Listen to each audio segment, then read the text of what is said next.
All right, so we're taking a look at the chapter competition from Math Counts 2016, 7 and 8. All right, so a bag in number 7 containing blue marbles and yellow marbles. There are exactly 11 yellow marbles. I'm going to write that down because you know what? I will forget that. And after 5 additional blue marbles are added into the bag, the probability of randomly drawing a blue marble from the bag will exceed 70%. What is the least possible number of blue marbles in the bag? All right, so here's the thing. We know that the probability of pulling a yellow after you add the marbles has to be 30% to get a yellow. So that means 11 over something has to equal, or has to be less than 30%, right? So, okay, some little math magic here. All right, so let's call that x. So that means x is going to be equal to 11 over 0.30. All right, so pull up my calculator here. And sometimes, a lot of times, it's really worth it to work the opposite way, kind of like an indirect proof. And so we get 36.6. All right, let's pop that out here. All right, so, okay, great. So here's the thing. That means there are at least 36, right? So 36 minus the 11 is going to be 25. We added 5, right? So we have to subtract the 5, and that gives us 20 points. Well, wait a second. Can I add a fraction of a marble? No! No way. So that means there had to have been 21 blue marbles to begin with. We added 5 more, and that got us to probably over 70%. All right, the last one, this one's a little tough. All right, so here we go. Hopefully I don't butcher this one because I want to go watch the basketball game. Go Grant, go Storm. No, go Slavens, go Storm. My goodness, I need to go home. All right, so here we go. We have a light switch, and we don't have one. We have 1, 2, 3, 4, 5 on ones, and then we have 1, 2, 3 off. So we have 5 on, 3 off. All right. Okay. So 3 people enter the room, and one after another, they switch the lights independently. What are the odds of having exactly 6 lights on after each one flipped the light switch? All right. So the first person who comes in has a 5/8 chance of turning it off. And it has a 3/8 chance of turning it on.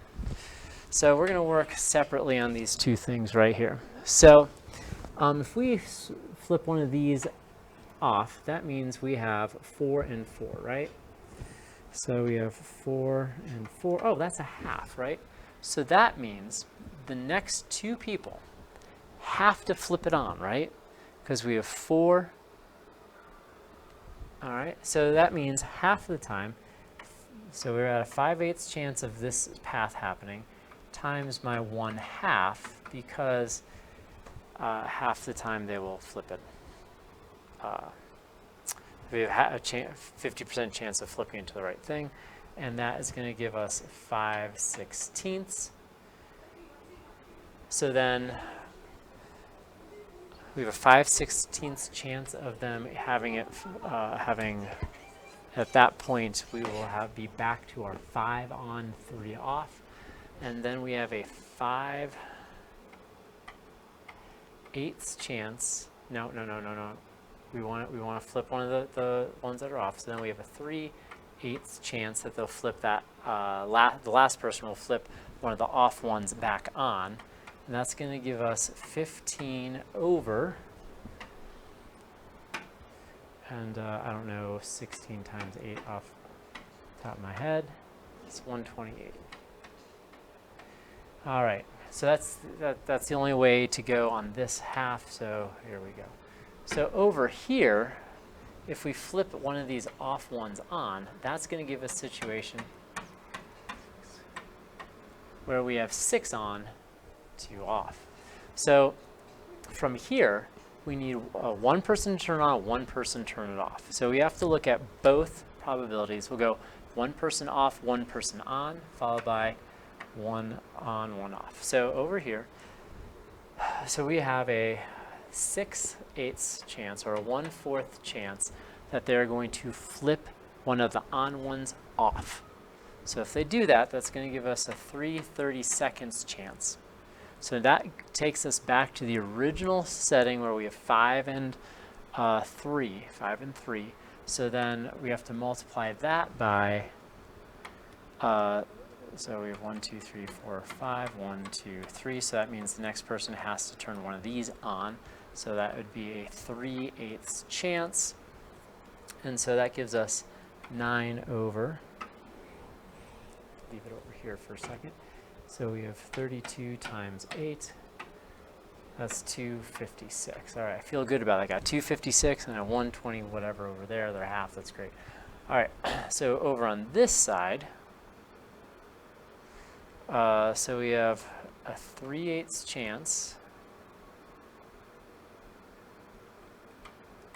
times 1/4, so that's going to give us a 3 out of 32 chance of getting to that point.